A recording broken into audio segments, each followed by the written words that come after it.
Hello student, আজ পড়ব জেস্টিশনাল diabetes mellitus. আগের ভিডিওতে পড়েছি anaemia during pregnancy. Gestational diabetes মেলিটাসকে ডায়াবেটিস ডিউরিং প্রেগনেন্সিও বলা হয়। এর ডেফিনেশান কি? জেস্টিশনাল ডায়াবেটিস মেলিটাসের a disease condition in which blood sugar level become high during pregnancy. প্রেগনেন্সির টাইমে যদি প্রেগনেন্ট লেডির ব্লাড সুগার লেভেল হাই থাকে তখন তাকে জেস্টিশনাল ডায়াবেটিস মেলিটাস বলে। নর্মাল কত ব্লাড সুগার লেভেল? যদি খাওয়ার আগে চেক করা হয় তাহলে 90 থেকে 110 mg/dl নর্মাল, আর খাওয়ার পরে 100 থেকে 140 mg/dl এটা হয় নর্মাল। আর যদি 100 থেকে 125-এর মধ্যে থাকে mg/dl তখন তাকে বলা হচ্ছে প্রি ডায়াবেটিক্স। আর যদি 125 mg/dl এর থেকে বেশি থাকে ব্লাড সুগার লেভেল তখন সেটাকে বলা হচ্ছে ডায়াবেটিক। কজেস কি কি কারণে জেস্টিশনাল ডায়াবেটিস মেলিটাস হয়? হরমোনাল ইমব্যালেন্স, এক্সাম্পল HPL অর্থাৎ হিউম্যান প্লাসেন্টা ল্যাক্টোজেনের কারণে হয়। Other hormones that increase insulin resistance. Form কি? ক্লাস A1 জেস্টিশনাল ডায়াবেটিস হলে থ্রু ডায়েট অ্যান্ড এক্সারসাইজের থ্রুতেই ট্রিটমেন্ট করা যায়। আর class A2 gestational diabetes mellitus হলে need to take insulin and medicine, insulin এবং মেডিসিনের থ্রুতে ট্রিটমেন্ট করা হয়। সিমটমস, জেস্টিশনাল ডায়াবেটিস মেলিটাসের হলে কি কি সিমটমস দেখা দেবে? এক্সেসিভ থার্স্ট, অধিক পরিমাণে তৃষ্ণা পাবে পেশেন্টকে। মোর ফ্রিকুয়েন্ট ইউরিনেশান, ঘন ঘন পেচ্ছাপ করতে যাবে পেশেন্ট। ফ্যাটিক, ক্লান্ত হয়ে যাবে। Blood vision, increase weight gain, east infection হবে।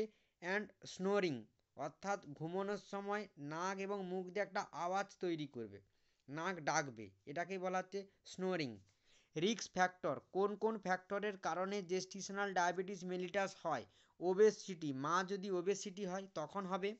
মায়ের বয়স যদি 25 বছরের থেকে বেশি হয়, তার পরিবারের যদি আগে থেকে হিস্ট্রি থাকে ডায়াবেটিসে তাহলে হবার সম্ভাবনা থাকে। আগের প্রেগনেন্সিতে যদি ডায়াবেটিস থাকে তাহলে ফিউচারে অর্থাৎ এই প্রেজেন্টে যে প্রেগনেন্সিটা হয়েছে তাতেও ডায়াবেটিস হবে। হ্যাভিং প্রি ডায়াবেটিস যদি থাকে, পলিসাইটিক ওভারিয়ান সিমটমের কারণেও হয়। Hypertension, high cholesterol, heart disease এবং আদার মেডিকেল কন্ডিশনের কারণে জেস্টিশনাল ডায়াবেটিস মেলিটাস হয়ে থাকে। ডায়াবেটিসকে কিভাবে প্রিভেনশন করব? পেশেন্টকে বলবো ইট হেলদি ফুড, সে যেন হেলদি ফুড খায়, সে খাবারের মধ্যে যেন থাকে ফাইবার বেশি পরিমাণে এবং ফ্যাট এবং ক্যালোরি যেন কম থাকে। পেশেন্ট যেন এক্সারসাইজের মধ্যে সবসময় থাকে ডেলি বেসিসে। যখন প্রেগনেন্সিটা স্টার্ট করবে তার আগে থেকেই যেন তার একটা হেলদি ওয়েট থাকে।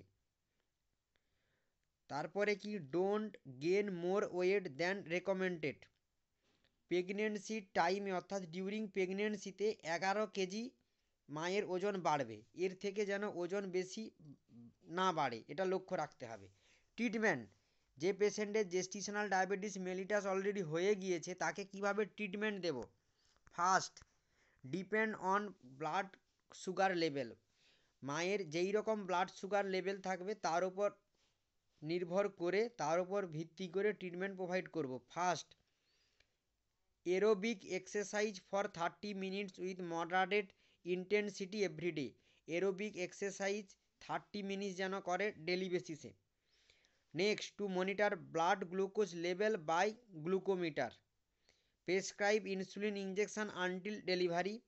Advice about to low blood sugar level.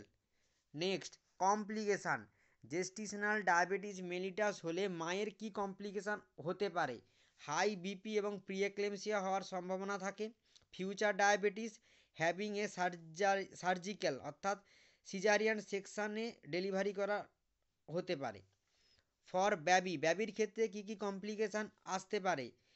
Excessive birth weight, যদি 4 কেজির থেকে বেশি ওজন হয় তখন সিজারিয়ান সেকশন করতে হবে, আর ওটা হওয়ার সম্ভাবনা থাকে। মানে জেস্টিশনাল ডায়াবেটিস মেলিটাস হলে বাচ্চার ওজন 4 কেজি হতে পারে, হওয়ার সম্ভাবনা রয়েছে। বার্থ ইনজুরি হওয়ার সম্ভাবনা রয়েছে, যার মধ্যে থাকবে shoulder dystocia, jaundice, preterm labour, respiratory distress syndrome হতে পারে, হাইপোগ্লাইসেমিয়া অর্থাৎ সিজার হওয়ার সম্ভাবনা থাকে, স্টিল বার্থ এটা রেয়ার হয়, মানে ওই প্রেগনেন্সিতে ডেলিভারির টাইমে বাচ্চা মারাও যেতে পারে, স্টিল বার্থ, বাট কিন্তু এটা রেয়ার কন্ডিশান।